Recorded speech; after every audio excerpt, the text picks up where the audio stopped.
has suffered another injury, and this time, fans aren't just worried, they're outright furious. This isn't a minor knock or typical wear and tear. It's her second. It could keep her off the court for a while. What's truly upsetting fans, though, is how avoidable this situation seems to have been. Stephanie White has now got questions to answer. It's been a buildup accumulating across the entire season. From inconsistent officiating, to physical opponents, to questionable decisions by the Fever's own staff. Caitlin Clark is not receiving the protection she deserves. Not in terms of physical care, not in terms of strategy, not from those who should fully understand her importance to the league. Now, concern is growing, not just about Caitlin's physical condition, but about her long-term career prospects, and, by extension, the future of the WNBA itself. We've already seen the impact of her absence. Television ratings fall, ticket sales slow down, the excitement disappears. That reality check during her last time off? The league is on the verge of another massive dose. So let's examine what led up to this, why fans are directing their anger at Stephanie White, and how this may go down as one of the biggest missed opportunities in recent sports history. But first, like this video and drop a kinda dough in the comments to wish Caitlin a strong and speedy recovery. This all unfolded during the game against the Storm, when Caitlin Clark appeared to aggravate a groin issue. She's now officially listed as out for an indefinite period. Stephanie White described her status as day-to-day. With Caitlin, when did you guys find out about this groin injury, and how much of an absence do you expect from her beyond today? Yeah, late last night. I think it's very much a day-to-day thing, how she responds to treatment. But Fever fans have heard that before. How is she doing? Is there any timeline for her return? Yeah, she's doing well. She's doing well. Again, no timeline. I think it's day-to-day, and for us to just make sure that we're continuing to be supportive of DB. But let's be honest, Dana Bonner wasn't truly day-to-day either. She had asked to be sidelined while the team quietly looked for trade options. Fans are increasingly skeptical of Stephanie White's press conference remarks. At this point, it feels like things are heading in one of two directions. Like, it's one of two things. It's either it's groin tightness and she'll be back for the Commissioner's Cup game. She's probably going to miss these next two games. Or it's a groin strain, she's out for the All-Star game. Like, it's one of those two, and there's no in between. There's a strong case that even if this is a relatively minor injury, Caitlin should take an extended break. Not because fans are asking for it, but because the recurring pattern is becoming too obvious to ignore. There's clearly a thread connecting these injuries, and none of them seem to be properly healing. But I think we're getting into territory now where it is not, I don't think it's a good idea to just chance it. I don't think it's a good idea to put pressure on yourself to perform when obviously these are all left leg. These are all in the same leg area. So there's definitely something going on around there. And this goes deeper than just a fluke incident. Many now believe this isn't a case of Caitlin getting hurt in a single moment. The prevailing theory? She's been pushing through an injury for days, maybe even weeks.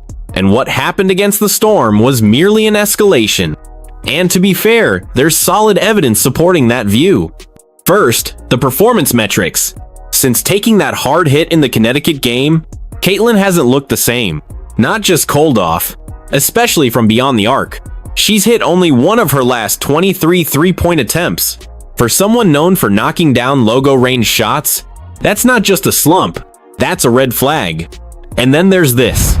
So if you guys did not see, in this game right here, against the New York Liberty, she's doesn't have anything strapped up, and people are saying her quad was strapped up against Connecticut Sun. That is a very high strapping up for a quad. This is the point where fans' frustration turns toward the Fever organization, and especially toward Stephanie White. Because if Caitlin has been playing through pain for this long, it reveals a much more serious problem. She was brought back too soon. You guys rushed her back. And within rushing her back, she re-injured that same quad. And then you rushed her back again. And then within rushing her back, she was forced to put pressure and put stress on different areas surrounding that quad. That leads us to our most recent groin injury. Here's the reality. When one part of your body isn't fully healed, you compensate, putting extra pressure on other muscles and joints. That's a recipe for more injuries. So when fans noticed Caitlin's leg taped up for multiple games in a row, the obvious question surfaced. Should she have returned to the court at all? And to dig even deeper, Let's revisit the Storm game, because there's one particular decision that's driving fans over the edge. There's a lot of speculation that she did get hurt in the final seconds of the Seattle game. Caitlin was subbed back into the game with just seconds remaining, and the Fever leading by 8. Seriously, why? Maybe Caitlin wanted to get back in. Maybe she hoped to snap out of her slump. But with only 16 seconds left, and the win already secured, the coach's responsibility is clear. Protect your star, especially this star. This one's on the coach. This one seems to be on the coach. Now, consider the fact that Caitlin had already been playing through visible discomfort with her leg wrapped for multiple consecutive games, and it raises major concerns about Stephanie White's decision-making, because at some stage, it stops being about mental toughness and becomes a matter of player safety and long-term planning. And at this moment, many fans believe that the Fever and their head coach dropped the ball. Caitlin Clark clearly not looking like herself. The Indiana Fever has the game put away, yet we still put her back in the game at 45 seconds left. Caitlin Clark dealing with an injury, not looking like herself. The game is already out of hand, yet we still put her back in with 45 seconds left. Caitlin Clark, the WNBA's brightest star and arguably its most valuable player, is currently sidelined with a groin injury. Footage capturing the exact moment it occurred has surfaced, sparking serious questions about how long the league can continue to ignore the escalating physicality on. Coach Stephanie White attempted to minimize the situation, stating, "I stay in my lane and watch how the doctor helps her." But with no clear timetable, especially with a crucial matchup against Dallas on the horizon, fans are beginning to grow suspicious. Is this merely a minor issue? Or are the Fever concealing the real severity of Clark's injury? Last night, I think it's very much a day-to-day thing, how she responds to treatment. I stay in my lane and let our strength and conditioning and our physical, our AT staff do what they do best. We're about to explore how the intense physical contact in the WNBA may have pushed Clark to her limit. But what if this wasn't just an isolated incident? Something had seemed off for weeks, but no one could quite identify what it was.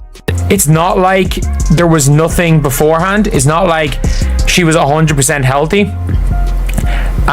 because she seems to have been injured for a while. But this holds up because when reviewing Caitlin Clark's recent performances, it becomes impossible to overlook the red flags that were in plain sight. The league's top shooter suddenly couldn't land shots from deep. During a recent stretch, Clark went just 5 for 23 from beyond the arc.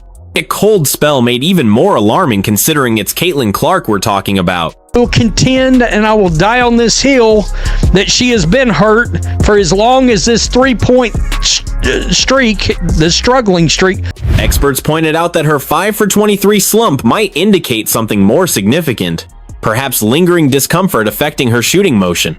Fans began to speculate, was the defense simply getting better? Was it just a temporary cold streak? Or was there a hidden issue holding her back? Really not out of the question to look at the shooting performance and attribute it, at least in some part, to this injury.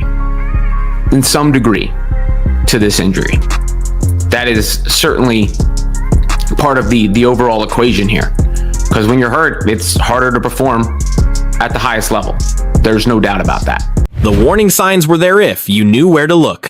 During pregame warm-ups, Clark moved with noticeable care, spending extra time stretching, concentrating on her left leg, and appearing shaky during plyometric drills.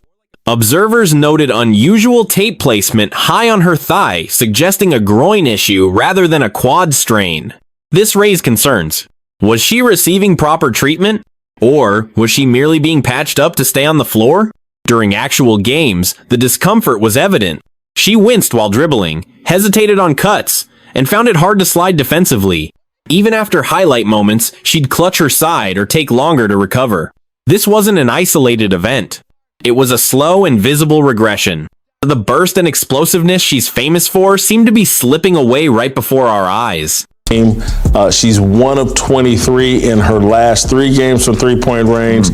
She 8 turnovers in her last game, I think 7 in the game before that. She, in an awful stretch of games, seems to be depressed on the court and playing with a completely different energy and emotion than what she had been. She passed half court. Still, the Fever continued to rely heavily on her, logging major minutes, getting minimal rest, and no real recovery period. As her output declined, critics began to ask whether the team was overextending her, putting her long-term health at risk just to stay afloat in the short term. And don't forget, she had also sustained an injury in that game against the Liberty. It was later revealed she had suffered a quad strain and would be sidelined for 2 weeks.